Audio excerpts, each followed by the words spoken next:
I don't know if I agree with that. Keeper of the Grove too strong at level 6. That's like, well, it's like, oh yeah, you know, the Keeper of the Grove is just too strong at level 6. Is he more? Are you more? You got level 40 on Pokemon Go? I did not. I am currently, I think, 200,000 experience away from level 39 right now.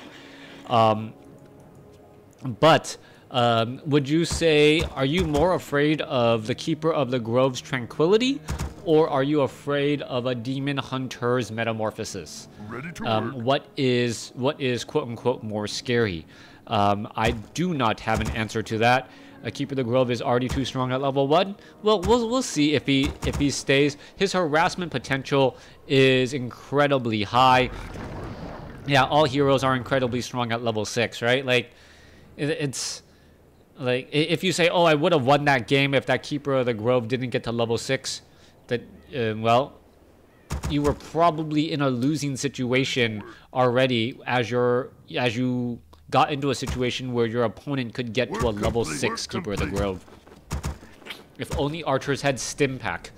Yeah, if archers had Stim Pack, let them move faster and attack faster while having tranquility, heal them, that would be incredibly powerful. Anyways, let's take a look at what's going on here. Moon versus Infi. Once again, Infi has chosen Orc. He was not random into Orc, as it is going to be a Farseer going up against, I believe, a Keeper of the Grove again. Back on the far side here, Peon is going to be able to get away, getting up onto the high ground, down to 15 hit points. But attack from the back from a Kobold Tunneler, more than enough to finish things off. Peon off over here, trying to well, take down this tree in order to perhaps stop this one Wisp and not allow him to do any sort of hiring. Back down across here, though, another Wisp ready to go as the Farseer gets some early Spirit Wolves. That melee attack had a lot of range.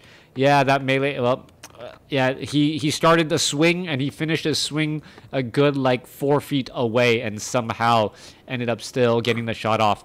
All right, Keeper of the Grove going to come in from the back. There is an entangle onto that Peon. The Peon having nowhere to go. It looks like it will get taken down. Is the Spirit Wolf going to be able to deny it? No, it is not, as the Spirit Wolf here wants to finish off the one particular Wisp, but will not be able to do that. All right, Wisp now trying to pull units away. Let's take a look at this. Who grabs it? It looks as though the assassin is going to belong to Moon, but Moon, is he going to be able to keep it alive? Moon could end up losing this assassin right here, as the Wisp is still trying to fight back here. All right, going after the additional units. What is that?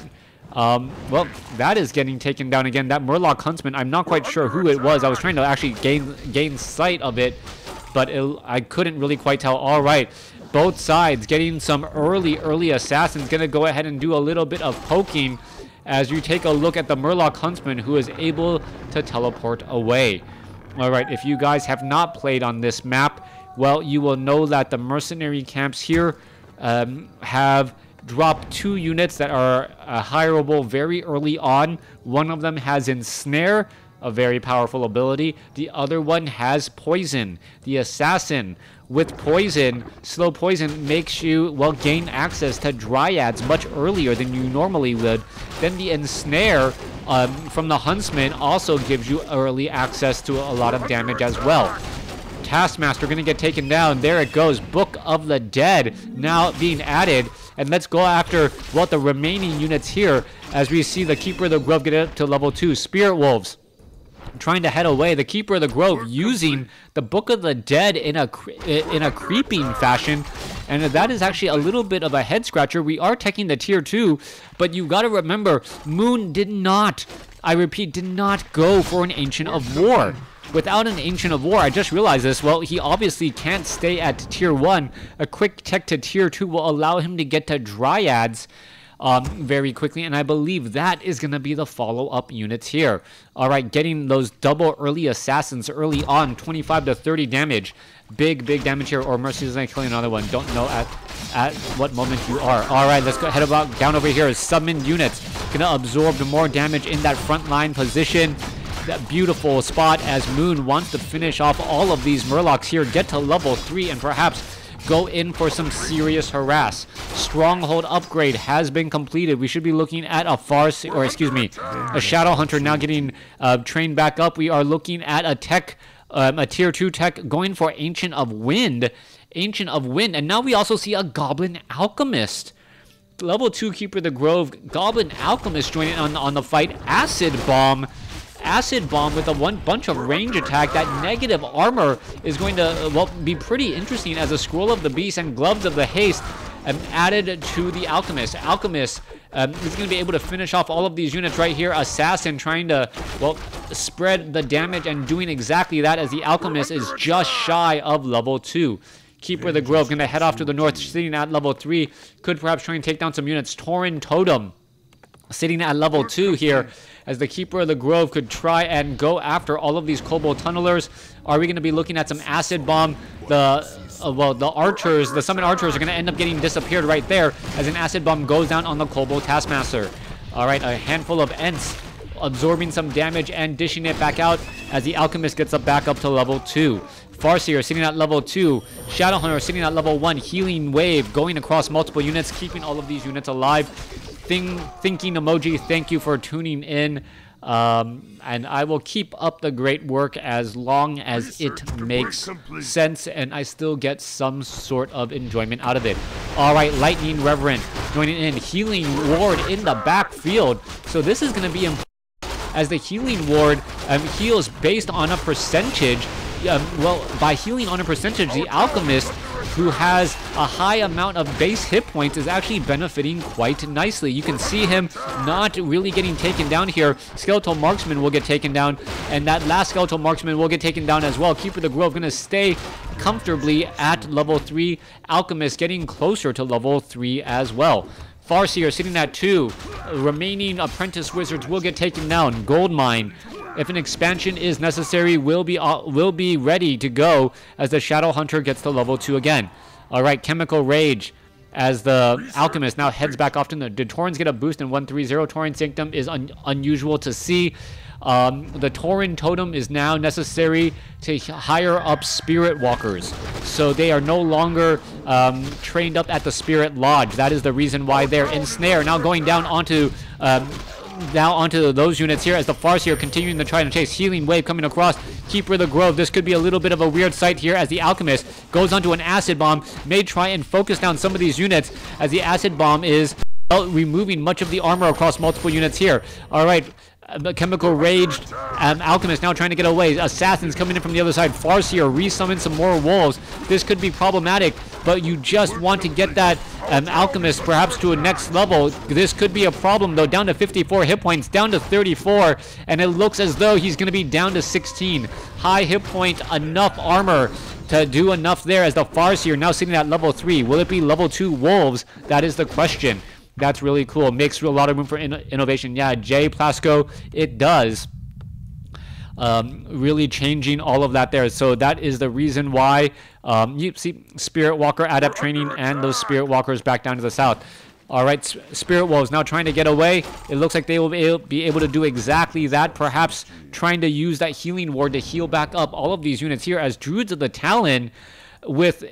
Is this a negative armor strategy? Tree of Eternity, we are going into Fairy Fire, Master of Druid of the Talon Mastery training. If that is the case, all of a sudden, the Acid Bomb and Fairy Fire could actually do a lot of damage right here. There you can see -4 armor, how much damage these bandits are going to be absorbing, as the Alchemist now gets up to level 3. Level 3 Alchemist in that front line. Healing Ward more than enough to keep that Alchemist all topped off. Nicely done, as we are looking at Staff of Preservation teleporting that guy back home. Shadowhunter gonna go ahead and finish up the Sasquatch and this last level 3 creep camp here. Might give level 3, gonna be very close to, 508 or 515. Enough mana or enough hit points, or excuse me, that experience right there, as the Shadowhunter now healing back up at the Fountain of Health. Fountain of Health over on the bottom left-hand side as well. We are going to have Moon setting up an expansion, as well as we are now going to get into an engagement. Voodoo Lounge is off over into position. Watchtower is also in position as well, as the Spirit Walker, horrible spot to be in. Acid Bomb, negative armor, and standing out next to a whole bunch of Druids of the Talon. That's gotta be a very bad day, taking double damage because he's in the ethereal form, and then having -8 armor. Well, that is a lot of bonus damage at -8 armor between the Fairy Fire and that Acid Bomb. All right, more damage getting added in here. Moon able to pick off units in transit as the Spirit Walker is able to disenchant some of those units as they try to head back. Moon still with a slight advantage there. Staff of Preservation teleports the Moon back, or Moon teleports this back. He's now going to try to walk to re-engage. Will he be able to get there in time? That is the follow-up question here. As a one Druid of the Talon, able to fly away just in time as it turns itself into crow form. Keeper of the Grove here, ready to go. Ents now joining in on the fight. Meanwhile, Spirit Wolf trying to, or was summoned to try and finish off the remaining units here. All right, double sentry wards providing sight as the assassins now trying to head back. You can take a look. There is an expansion attempt getting underway. Farseer seeing that level 3 clarity potion being used. And is it going to be able to get off a big chain lightning? That is the question. Cyclone picking up some of the important units. There's a disenchant as well. There's chain lightning, but it may not be enough. Farseer has a Amulet of Spell Shield. It is currently on cooldown. Chemical Rage being brought over. Is he going to be able to fight his way through with that faster attack speed, trying to take down multiple units again? But the Chemical Raging Goblin Alchemist does decide to go back in for more. Keeper of the Grove, well, here, ready to go. Shadowhunter is currently uplifted, not able to cast anything, as the Shadowhunter may try and do a little bit more chasing. No, backing off now. Wait, what?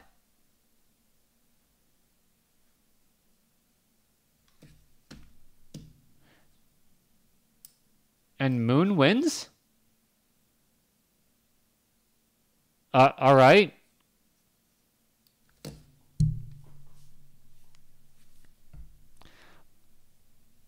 I'm confused too. Moon had I thought Moon had a slight advantage. I didn't think Moon had a critical enough advantage for Infi to just drop away. Yeah, maybe. Well, yeah. I don't know. Yeah, maybe he saw it as futile, knowing that he lost a lot of Spirit Walkers early on. Your guess is pretty much as good as mine now into what happened there. Thanks for watching. Thanks for listening. Hope you guys enjoyed it.